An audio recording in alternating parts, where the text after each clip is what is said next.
Los comentarios y opiniones son responsabilidad de quienes lo expresan.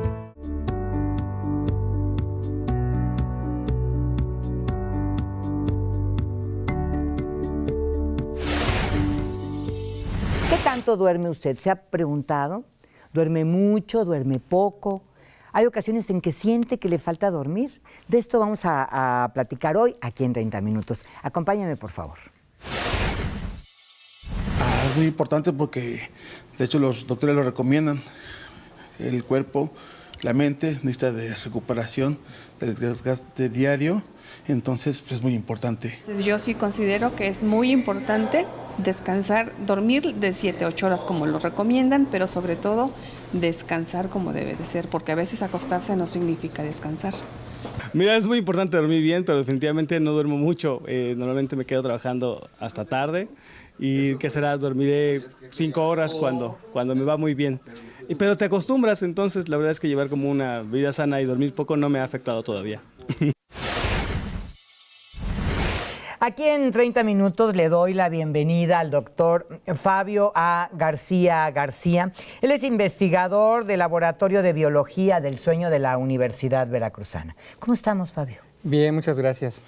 Cuéntame un poco, ¿qué es esto del Laboratorio de Biología del Sueño? Sí, el Laboratorio de Biología del Sueño es una unidad de investigación que tiene el Instituto de Ciencias de la Salud desde hace 12 años, que se fundó esta unidad. Es un centro que investiga el cómo se duerme, porque el dormir o el sueño en sí es un fenómeno biológico que se manifiesta en todas las especies y está perfectamente definido en los humanos. Y ocupa una tercera parte de la vida en los mamíferos y particularmente en el hombre. Eso quiere decir que una persona de 60 años ha dormido alrededor de 20 años de su vida. Wow. Aquí la cuestión es que pocas veces nos reflexionamos porque como es algo que se manifiesta cada 24 horas y no tiene ningún efecto hasta que nos hace falta, le damos o le restamos poca importancia. Pero en realidad el sueño es un fenómeno que ocurre cada 24 horas y en el cual en el cerebro en particular, que es el órgano responsable de inducir el sueño, están pasando muchas cosas mientras dormimos. Claro. Porque algo que piensa la mayoría de la gente es que mientras uno duerme no ocurre nada en el cuerpo ni en el cerebro, es un estado pasivo. Y eso es un error. En realidad la fisiología del cuerpo cambia y la actividad del cerebro mientras estamos dormidos. Pues incluso los niños crecen en periodos de sueño, ¿no? Sí, porque el sueño, por ejemplo, cada vez que dormimos y en un niño se libera la hormona de crecimiento y eso ayuda al incremento de la talla, pero también ayuda al aprendizaje. De tal manera que el privarnos de sueño o privar a un niño de sueño es reducirle su liberación de hormona de crecimiento, afectar su incremento en talla y además afectar su memoria. Hay un montón de mitos y leyendas urbanas con respecto al sueño, particularmente, por ejemplo, ¿cuántas horas debe de dormir un ser humano? Yo entiendo que cada organismo es diferente, pero digamos que hay, me imagino, un rango de tiempo en que sea más sano o menos sano. Sí, se han hecho varios estudios y se llegó a la conclusión de que hay una ventana de un máximo y un mínimo que debe de dormir una persona. El mínimo son 6 horas y el máximo no más de 8. Si uno pasa esos límites de esa ventana, se desarrollan ciertas patologías. Por ejemplo, si uno duerme más de 8 horas, uno tiende a desarrollar obesidad y sobrepeso. Pero si uno duerme menos de 6 horas, ocurre lo mismo. Y esto es porque hay un desbalance en 2 hormonas muy importantes que se secretan durante el sueño, que son la grelina y la leptina, y que tienen que ver con la regulación de la ingesta de alimento. Entonces, cuando dormimos en exceso, la grelina se acumula y esa grelina induce o favorece la ingesta de alimento o el consumo de alimento. Entonces me levanto y como muchísimo, pero si me privo de sueño ocurre lo mismo, de tal manera que eso hace que aumente yo de talla y mi masa corporal se incremente. ¿Qué tan benéfico es suplir horas de sueño, por decir? Hace todavía relativamente poco tiempo, en México, en Veracruz, particularmente en el estado, se tenía la costumbre de dormir la famosa siesta, que podía ser de 20 minutos y había quien se echaba 2 horas o más de sueño.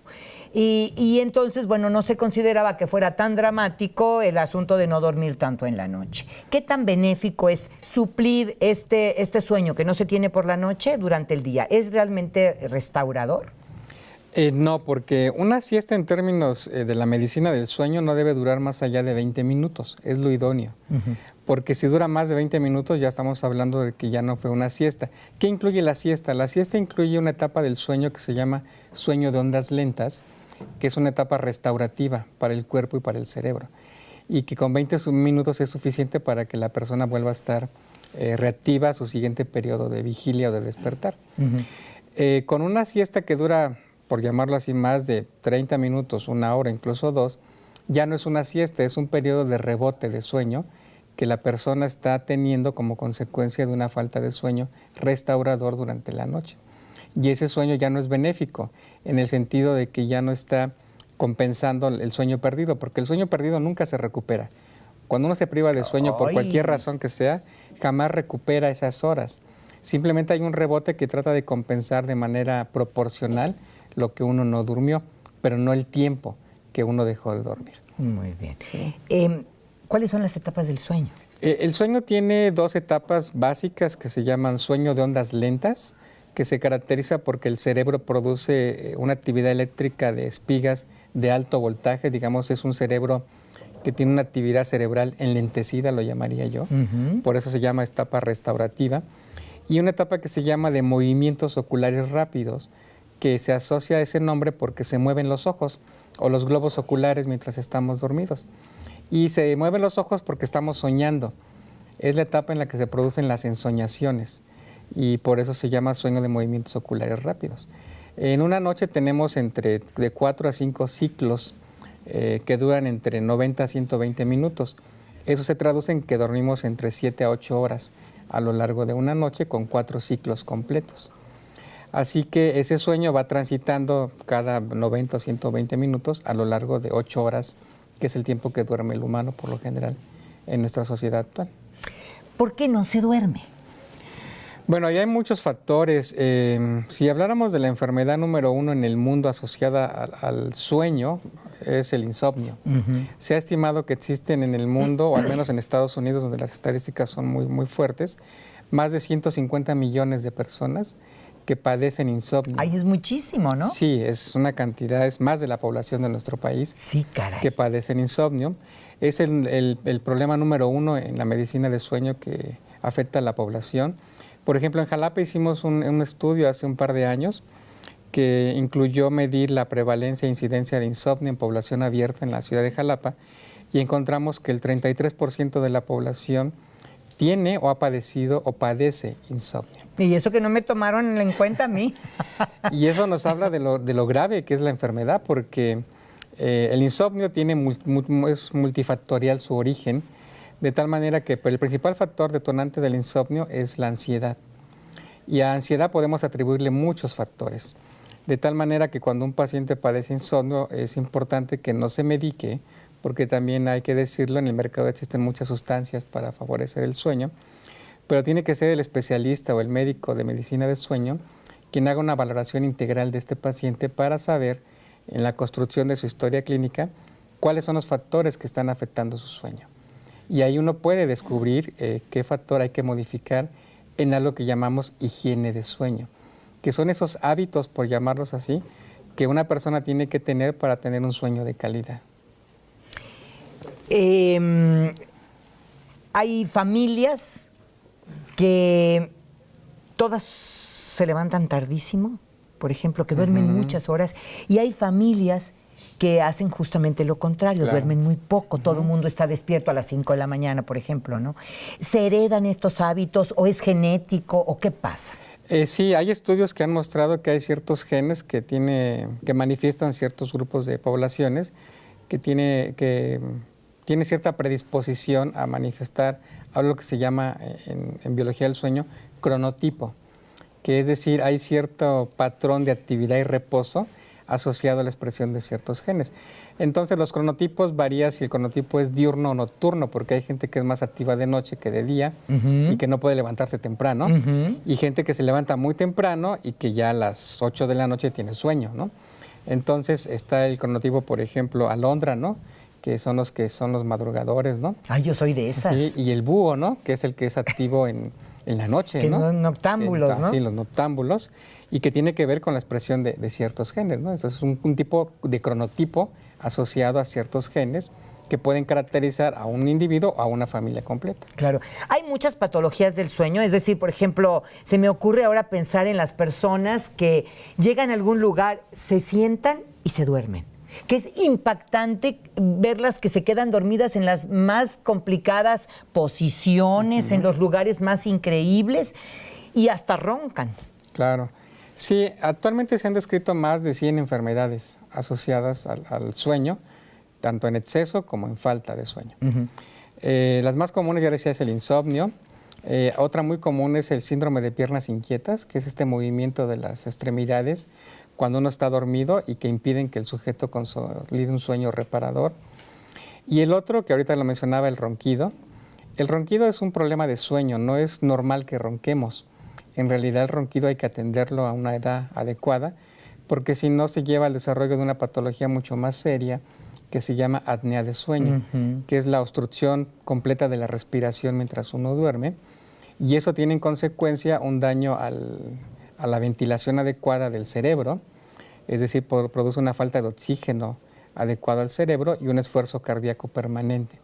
De tal manera que los pacientes que padecen apnea de sueño no diagnosticada y no tratada en consecuencia, tienen problemas cardíacos y tienen una alta probabilidad de tener un infarto después de los 55 años si es que nunca se han tratado o identificado su problema, porque son roncadores habituales desde hace 20 o 30 años no tratados. Oye, y sufren ellos y sufre el que duerme junto, ¿no? Claro, y además el ronquido no es exclusivo de hombres o mujeres, sino que afecta a ambos por igual. Igual que el insomnio, no tiene preferencia de género. Y el que padece, por ejemplo, ronquido, afecta el sueño de su acompañante, de su familia, y eso les produce insomnio a los integrantes de una familia que viven con un paciente roncador. Pero entonces, a ver, vamos a ahondar un poco más en este asunto de los roncadores y de los ronquidos.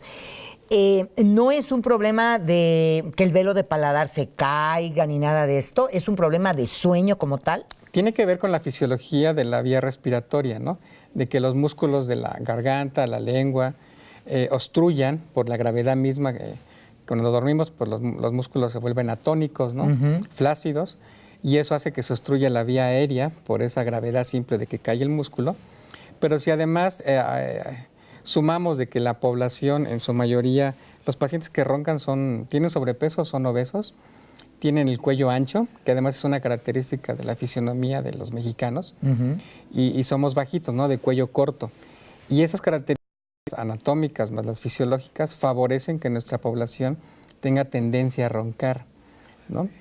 Lo cual se puede corregir bajando de peso, obviamente, pero si la obstrucción es física por el tejido, hay que hacer un procedimiento quirúrgico. O sea, de plano, así, hay que cortar o eliminar el tejido excedente. Y el otro es un dispositivo mecánico que se llama presión positiva continua, o CPAP. Y este es un dispositivo, es una mascarilla que se conecta al paciente mientras duerme a un dispositivo que es como un tipo ventilador, que lo que inyecta es aire a una presión controlada que requiere cada paciente, y esa presión de aire fuerte que entra abre la vía aérea y el paciente puede ventilar adecuadamente. Entonces... o sea, ninguno de los dos está muy tentador, ¿eh? Pues no, en realidad no, porque la apnea de sueño o el ronquido que se corrige con este dispositivo mecánico es solo preventivo, no curativo. Es decir, si el paciente deja de usar el dispositivo, vuelve a roncar y vuelve a manifestar su apnea. Pero es más riesgoso no usarlo por las cuestiones cardíacas que implica el tener apnea de sueño. ¿Qué recomendarías? Digo, tengo 1000 preguntas, por eso yo te quiero invitar para que participes con nosotros un poco más adelante, sí, claro, en un otro programa, porque se me quedan en el tintero muchísimas preguntas. Tú, bueno, pues has estudiado en esto y tienes mucha experiencia de muchos años. Antes de irnos, a mí me gustaría que dieras una orientación sobre ¿qué hábitos procuran el sueño? Hay una cantidad de mitos, que si tomas un vaso de leche tibia, que si la almohada acá, que hay unas almohadas que casi que te arrullan y que te van a hablar bonito para que te duermas. Entonces, ¿qué recomendarías en términos generales para conciliar el sueño? Sí, yo diría 3 cosas. 1, valore cuánto tiempo de vida tiene su colchón. A veces los pacientes o la gente no toma en cuenta eso, y duermen en colchones que tienen más de 20 años, ¿no? Y eso es terrible porque la postura para dormir es muy importante. Entonces hay que revisar la duración y la calidad del colchón. Yo siempre digo a los pacientes que hay 2 cosas importantes en la vida en que invertir. En unos buenos zapatos, porque uno pasa mucho tiempo en ellos, y en un buen colchón, porque uno duerme 20 años o una tercera parte de su vida en él. ¿Cuánto debiera de durar un colchón? En promedio 10 años. Y eso que fuera bueno. Y eso que sea un colchón de buena calidad, ¿no? Muy bien. Hay colchones actuales que duran 15 hasta 20 años, pero no más de 10 es lo recomendable. Muy bien. Ese sería uno. El segundo es mantener horarios adecuados de sueño, siempre que sea el mismo. Levantarse y despertarse a la misma hora, incluyendo días festivos o vacaciones o fines de semana. Eso hace que el cuerpo y el cerebro se sincronicen a un horario de actividad y reposo, y eso es muy bueno para la salud. El tercer punto es que no pongamos en la habitación cosas que nos distraigan, y uno de ellos es el uso de los dispositivos móviles, como las tabletas, la computadora y el celular, que utilizamos antes de dormir, y eso es un error gravísimo, porque la luz que emiten estos dispositivos, que es una luz azul, tiene un efecto en la inhibición de una hormona que induce el sueño, que se llama melatonina. Y entre más tiempo permanezca yo expuesto a la luz de estos dispositivos, retraso la liberación de la hormona, y eso retrasa el inicio del sueño. Y usted comentaba, si uno se despierta a medianoche y agarra el teléfono, claro, pues eso es obviamente terrible, porque estoy potenciando mi insomnio, aún más por el uso y el efecto que la luz tiene en la inhibición de la melatonina. Ajá. Entonces lo recomendable es tener una habitación siempre oscura completamente, bien ventilada, una cama cómoda y un clima adecuado, porque también el exceso de calor o de frío, como ahora tenemos, también impide que uno pueda conciliar el sueño. Creo que entonces uno tendría que proporcionar para estas horas en que va a estar durmiendo como un ambiente relajante, propicio, exacto. Claro. Llegando a la casa, lo ideal es que uno reduzca las fuentes excesivas de luz, o sea, hay que tener lámparas, ya no tener encendidas todas las luces de la casa. Hay que cenar poco, las cenas fuertes inducen insomnio, una mala digestión, reflujo. Entonces una cena ligera es lo adecuado. Si uno es muy ansioso, lo recomendable es tomar un baño de agua tibia, tomar alguna bebida relajante, que no sea alcohol, obviamente, porque el alcohol, aunque es un inductor de sueño, tiene efectos negativos en la calidad del sueño de quien lo consume, así que no es recomendable. Hay que evitar el uso de estimulantes como la cafeína o la nicotina, o al menos 2 horas antes de ir a dormir. Y también el ejercicio, si uno hace deporte, es recomendable hacerlo por la mañana o al mediodía, pero nunca cercano hacia la noche, porque el cuerpo aumenta su temperatura y eso aumenta 2 grados la temperatura corporal cuando uno hace ejercicio, de tal manera que para reducir esa temperatura le toma al cuerpo al menos entre 2 a 4 horas, y eso produce insomnio, y que el cuerpo esté elevada su temperatura, además de que se liberan muchas moléculas en el interior que facilitan el alertamiento, y eso produce insomnio. Entonces no es recomendable hacer ejercicio en la tarde o en la noche, siempre por la mañana o a mediodía. Hay una expresión que se usa con mucha frecuencia, dice, me estoy muriendo de sueño. ¿Realmente se puede morir de sueño? ¿Se puede uno morir de sueño? No, más bien se puede uno morir si no duerme. La falta de sueño tiene como consecuencia la muerte, ¿no? Entonces nadie puede dejar de dormir. ¿Cuánto es lo más que una persona puede dejar de dormir? De manera experimental se Ajá. han hecho estudios y se ha encontrado que son hasta 15 días continuos de privación de sueño. Durante este proceso de falta de sueño, el paciente o el sujeto experimental manifiesta conductas como agresividad, violencia, alucinaciones, exceso de consumo de ingesta calórica, ¿no? De tal manera que se desarrolla un cuadro psicótico, esquizofrénico, por la falta de sueño. Pero hay una enfermedad que se llama insomnio fatal familiar, que afortunadamente es escasa en la población. En México no hay ningún caso reportado, que es que el paciente tiene ciertos genes que vienen de la madre, es una enfermedad genética ligada al material genético de la madre, y la manifiestan preferentemente las mujeres, y en la cual el paciente deja de dormir, se manifiesta como un cuadro de insomnio, digamos, normal, pero conforme la evolución del paciente sigue, deja de dormir prácticamente, no duerme durante las 24 horas, y en un año los pacientes mueren, ¿no? O menos. Eso nos habla de que prácticamente la falta de sueño no es compatible con la vida. Es importante dormir para rendir en la vigilia y tener mejor calidad de vida. Claro. Se dice con mucha frecuencia también que mientras más años tienes, mientras mayor eres, menos necesitas dormir. Es decir, que las personas mayores de 60 o 70 años, pues ya realmente duermen poco. ¿Es verdad esto? No, eso no es cierto. Lo que es cierto es que conforme uno va envejeciendo, el tiempo de sueño se va reduciendo, que es distinto. ¿Es de manera natural? Eso es un proceso natural del envejecimiento. Por ejemplo, un bebé al nacer duerme de las 24 horas, 18 o 19 horas. Pero una persona mayor de 70 o 90 años duerme actualmente 6 horas o un poquito menos, entre 5 o 6. Es decir, ha habido una reducción sustancial del tiempo de sueño desde el nacimiento hasta la vejez. Eso es un proceso natural de envejecer y es normal. Lo que no es normal es que los viejitos, por ejemplo, se duerman todo el tiempo durante el día.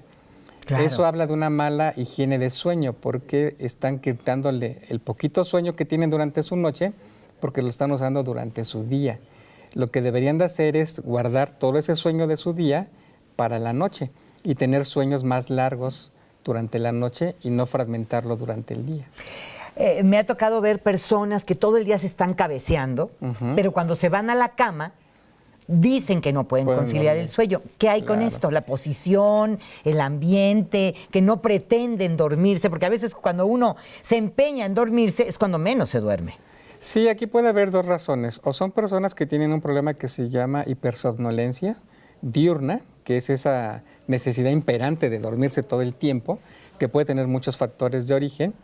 Y hay otra enfermedad que se llama narcolepsia, que esa es mucho más peligrosa, que es un paciente que está de repente en su estado de actividad normal y de repente se cae al suelo porque entra en un estado de sueño completo que se llama, o un ataque que se llama cataplegia, y transita directamente de su estado de despertar a sueño mor, o este sueño de donde se profundo, digamos, y por eso se vuelve atónico a sus músculos y se cae. Entonces, es una enfermedad que en México hay pacientes narcolépticos, pero tiene que ver con un proceso ya de muerte de ciertas partes del cerebro que tienen que regular el despertar o la vigilia, ¿no? Entonces, cuando un paciente manifiesta, antes de la narcolepsia, manifiesta hipersomnolencia continua todo el tiempo. Entonces, algo que tendría que observar bien un médico para ver si el paciente que no es hipersomnet diurno, potencialmente podría ser narcoléptico, ¿no? Muy bien. Es algo que hay que valorar, ¿no? Y la gente que llega y tiene mucho sueño y va a su cama y no se duerme, es porque seguramente tiene un cuadro de ansiedad muy fuerte que le impide conciliar su sueño. Muy bien. ¿Qué es mejor? ¿Aguantar el insomnio o recurrir a los somníferos? No, hay que implementar medidas de higiene de sueño, conocer la historia clínica del paciente antes de medicarse, ¿no? Porque la mayoría de los fármacos que se utilizan para inducir sueño, la mayoría tienen un efecto de codependencia y hay que retirarlos en un tiempo adecuado, de acuerdo a la valoración médica, para evitar eso. Y la mayoría de los pacientes, si se automedican, pues no saben cómo hacer eso y se vuelven adictos al fármaco. Y cualquier fármaco, este o cualquier otro, pues siempre tendrá efectos colaterales y secundarios no deseados en la salud de las personas. 20 años pasamos durmiendo, como quien dice, una persona que vive, ¿cuántos más o menos? Pues si consideramos la edad promedio en México, que son 73 años, ¿no? Pues hemos dormido alrededor de 25 o 23 años, ¿no?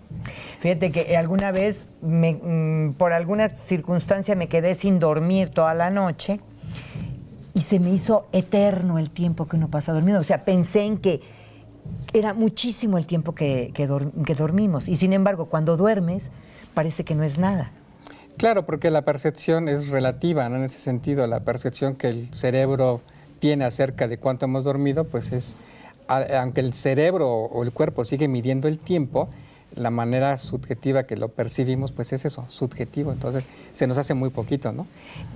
Fabio, ¿qué recomendarías a alguien que tiene problemas del sueño? Porque duerme mucho, porque duerme poco, porque duerme y se despierta y se vuelve a dormir.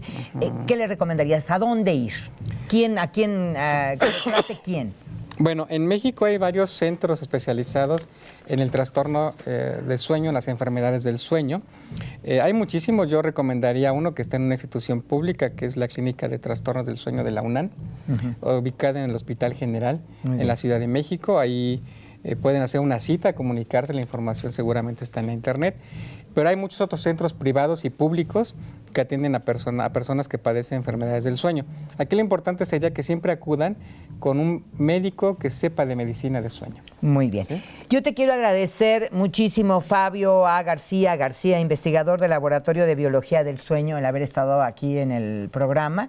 Y bueno, emplazados para otra visita tuya y sacar muchas más preguntas sobre este proceso natural que debiéramos de tener todos a cabalidad, que es el dormir. Muchísimas muchas gracias. gracias a ustedes. Que te vaya Con muy mucho bien. gusto. Y bueno, muchísimas gracias a usted que me ha acompañado aquí en 30 minutos. Nos vemos en la próxima.